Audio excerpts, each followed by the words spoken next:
कृष्णाय वासुदेवाय हरे परमात्मने प्रणतक्लेशनाशाय गोविंदाय नमो नमः। एच.एस. भारद्वाज यूट्यूब चैनल पर आप सभी का स्वागत है। आज मैं आपको कार्तिक मास की कथा सुना रहा हूँ, जिसके श्रवण करने से संतान का सुख प्राप्त होता है, अटल सौभाग्य प्राप्ति का, अखंड सौभाग्य का वरदान प्राप्त होता है, घर में खुशियाँ आती हैं, सुख और समृद्धि आती है। पूरे कार्तिक के महीने इस कथा का श्रवण जरूर करें। कार्तिक के महीने में भगवान विष्णु की पूजा का बड़ा महत्व है। जो भी सच्चे मन से भगवान विष्णु का पूजन करते हैं, दीप दान करते हैं, गंगा स्नान करते हैं, उनकी हर मनोकामना भगवान माधव पूरी कर देते हैं। एक नगर में एक ब्राह्मण दंपत्ति रहते थे। वे दोनों प्रतिदिन 7 कोस दूर गंगा और जमुना नदी में स्नान करने जाते थे। इतनी दूर आने जाने से ब्राह्मण की पत्नी थक जाती। एक दिन उसने अपने पति से कहा, हमारा एक पुत्र होता तो कितना अच्छा रहता।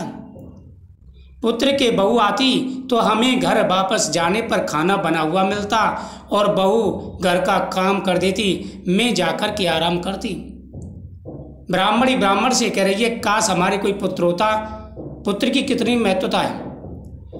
पुत्र होता, बहू आती, खाना बना हुआ मिलता और हम थक जाते हैं, जाकर के आराम करते, बहू हमारी सेवा करती। अपनी पत्नी की बात सुनकर ब्राह्मण ने कहा, तूने बात तो सही कही है, चल मैं तेरे लिए बहू ला देता हूँ। ब्राह्मण ने कहा, एक पोटली में आटा डालकर कुछ मोहरे रख दे। ब्राह्मण के कहे अनुसार उसने पोटली बांध कर दे दी। पोटली लेकर ब्राह्मण चल दिया। उसे ये तो पता नहीं था कहाँ जाना है। उन्होंने कहा, पत्नी की इच्छा है तो बेटा तो है नहीं है, चल मैं बहू ला देता हूँ। ब्राह्मण सफ़र के दौरान जमुना के किनारे बहुत सी सुंदर लड़कियाँ उसे दिखाई दी। वह ब्राह्मण जा रहा था, कार्तिक का महीना था। जमुना जी में बहुत सी लड़कियाँ थी जो स्नान कर रही थी। ब्राह्मण माओ की चल दिया। वे रेत से घर बनाकर खेल रही थीं। उनमें से एक लड़की ने कहा, मैं अपना घर नहीं बिगाड़ूंगी, मुझे तो रहने के लिए ये घर चाहिए। लड़की की बात सुनकर ब्राह्मण मन ही मन सोचने लगा कि बहू बनाने के लिए यह लड़की उचित है। जब वह लड़की जाने लगी तो ब्राह्मण भी उसके पीछे पीछे उसके घर पहुंच गया। वहां जाकर के ब्राह्मण ने उस लड़की से कहा, बेटी कार्तिक मास चल रहा है, इसलिए मैं किसी के घर खाना नहीं खाता। मैं अपने साथ आटा लेकर के आया हूँ, तुम अपनी माता से पूछ लो, क्या वह मेरे लिए आटा छानकर 4 रोटी बना देगी। यदि वह मेरा आटा छानकर रोटी बनाएगी तो मैं रोटी यहीं पर खा लूँगा। लड़की ने जाकर अपनी माँ को ये सारी बात बताई। माँ ने कहा, उचित है, ब्राह्मण देव से कह दो कि वह अपना आटा दाल हमें दे दे, मैं रोटी बना देती हूँ। जब वह आटा छानने लगी तो आटे में से मोहरें निकली। वह सोचने लगी, जिसके आटे में इतनी मोहरें हैं उसके घर में कितनी मोहरें होंगी। जब वो ब्राह्मण खाना खाने बैठा तो लड़की की माँ ने उस ब्राह्मण से पूछा, क्या आपका कोई लड़का है और क्या आप उस लड़के की सगाई करने जा रहे हैं। यह सुनकर ब्राह्मण ने कहा, मेरा लड़का तो काशी में पढ़ने गया है, लेकिन यदि तुम कहो तो खाड़ कटोरे से विवाह करके तेरी बेटी को अपने साथ ले जाऊं। लड़की की माँ ने कहा, ठीक है ब्राह्मण देव। इस पर लड़की की माँ ने लड़की की खाट कटोरे से शादी करके ब्राह्मण के साथ भेज दिया। पहले ऐसा ही होता था, लड़का कहीं दूर रहता था तो खाड़ कटोरे से ही विवाह हो जाता था। ब्राह्मण ने घर आकर कहा, रामू की माँ दरवाज़ा खोलकर देख, मैं तेरे लिए बहू लेकर के आया हूँ। ब्राह्मण की पत्नी भीतर से बोली, हमारे तो कोई बेटा बेटी नहीं है तो बहू कहाँ से आएगी। दुनिया ताने मारती थी, अब आप भी मानने लगे। ब्राह्मण ने कहा, तू दरवाज़ा खोल करके तो देख। जब ब्राह्मणी ने दरवाज़ा खोला तो सामने बहू को देख करके अचंभित हो गई। उसने बहू का स्वागत किया और आदर सत्कार से अंदर ले गई। सभी लोग देखने लगे। अब जब ब्राह्मण अपनी पत्नी के साथ नदी स्नान करने जाता, पीछे से बहू घर का काम काज करके और खाना बनाकर रखती, वह उनके कपड़े धोती, रात को हाथ पैर दबाती थी। इस तरह बहुत दिन बीत गए। ब्राह्मणी ने अपनी बहू से कहा कि बहू, कभी भी चूल्हे की आग मत बुझने देना और मटके का पानी कभी खत्म मत होने देना। परंतु एक दिन चूल्हे की आग बुझ गई।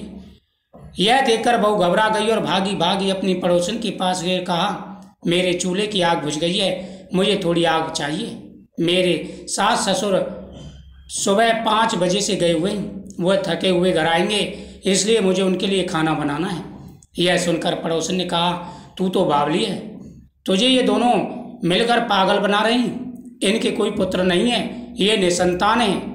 बहू ने कहा, नहीं ऐसा मत बोलो, इनका बेटा तो बनारस काशी जी में पढ़ने गया है। इस पर पड़ोसन ने कहा, यह तुझे झूठ बोल रहे हैं, मेरी बात मान, इसके कोई बेटा नहीं है।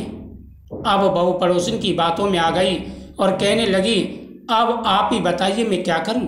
पड़ोसन ने कहा, क्या करना है, जब तुम्हारे सास ससुर आए तो जली हुई रोटियां बनाकर देना, बिना नमक की दाल बनाकर देना, खीर की जगह पर वहाँ पर कड़वी दाल देना और साथ ही उनको सब्जी मत बनाना।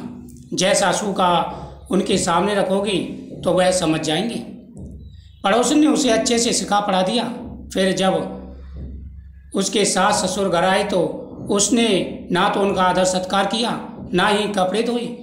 जब उसने सास ससुर को खाना दिया तो सास बोली, बहू आज ये रोटियां जली हुई क्यों हैं और दाल भी इतनी खराब क्यों है। तब बहू ने पलट कर कहा, एक दिन ऐसा खाना खा लोगे तो कुछ बिगड़ नहीं जाएगा तुम्हारा। सास ससुर को खरी खोटी सुनाकर वह फिर से पड़ोसन के पास की गई, बोली, अब क्या करूं। पड़ोसन ने कहा, अब तुम 7 कोटों की चाबी मांग लेना। अगले दिन जब भी स्नान करने के लिए जाने लगे तो बहू अड़ गई, मुझे तो 7 कोटों की चाबी चाहिए। तब ससुर ने कहा, इसे चाबी दे दूं। तब सास ने बहू को सारी चाबियां दे दी।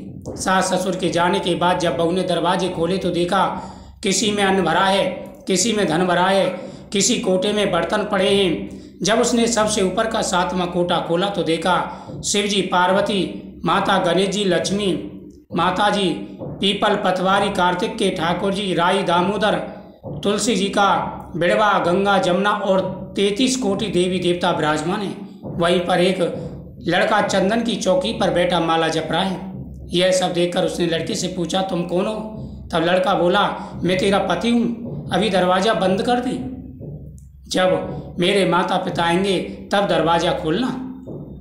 यह सब देखकर बहू बहुत खुश हुई। 16 श्रृंगार कर, सुंदर वस्त्र धारण कर 16 श्रृंगार किया। सास ससुर के लिए अनेक प्रकार के पकवान बनाए। जब सास ससुर आए तो उनकी सेवा की, उनके हाथ पैर दाबने लगी।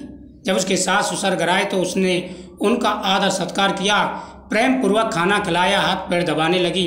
पैर दबाते दबाते बहू ने कहा, माँ आप इतनी दूर गंगा जमुना स्नान करने के लिए जाती हो, आप थक जाती हो, इसलिए आप घर पर ही स्नान क्यों नहीं करती।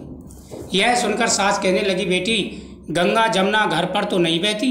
तब उसने कहा, हाँ माँ जी बहती हैं, चलो मैं आपको दिखाती हूँ। जब वह उन्हें 7वां कोटा खोलकर दिखाया तो उसमें शिव जी, पार्वती जी, गणेश जी, लक्ष्मी जी, पीपल पतवारी, कार्तिक के ठाकुर, राई दामोदर, तुलसी जी का बिड़वा, गंगा जमुना बह रही हैं और 33 कोटि देवी देवता विराजमान है। वही चौकी पर एक लड़का बैठा माला जप रहा है। माँ ने उससे पूछा, बेटा तुम कौन हो। लड़का बोला, माँ मैं तेरा बेटा हूँ। तब ब्राह्मणी ने पूछा कि तू कहाँ से आया है। लड़के ने जवाब दिया, मुझे कार्तिक देव ने भेजा है। माँ ने कहा, बेटा यह संसार कैसे मानेगा, तू मेरा बेटा है। माँ ने कुछ विद्वान पंडितों से मदद मांगी। पंडितों ने कहा, इस पार बहू बेटा खड़े हो जाएं और उस पार माँ खड़ी हो जाए। माँ ने चमड़े की अंगिया पहनी हो और छाती में से दूध की धार निकलकर बेटे की दाढ़ी मूंछ भीगे और पवन पानी से गठजोड़ बंधे, तब मानेंगे कि यह इस माँ का बेटा है। उसने ऐसा ही किया। चमड़े की अंगिया फट गई और छाती में से दूध की धार निकलकर बेटे की दाढ़ी मूंछ भीग गई। पवन पानी से बहू बेटे का गठजोड़ बन गया। यह सब देखकर ब्राह्मण और उसकी पत्नी भी खुश हो गए और सभी लोग कहने लगे, ये तो बुढ़िया का बेटा है, ये तो ब्राह्मण का ही पुत्र है। तो यह थी कार्तिक मास की कथा, जिससे निसंतान ब्राह्मण को पुत्र भी मिला और बहू भी मिली और बहू को अखंड सौभाग्य की प्राप्ति हुई। तो अटल सौभाग्य प्राप्ति के लिए, अखंड सौभाग्य प्राप्ति के लिए और साथ ही सूनी गोद भरने के लिए, लड़का प्राप्ति के लिए, धन प्राप्ति के लिए इस कथा का पूरे महीने श्रवण करें। आपकी प्रत्येक मनोकामना पूरी होगी। जिस प्रकार से जैसे ब्राह्मण और ब्राह्मणी को बहू बेटा दिया, वैसे सबको देना। कार्तिक मास की कथा कहने, सुनने और हुंकार भरने वाले सब पर अपनी कृपा बनाए रखना।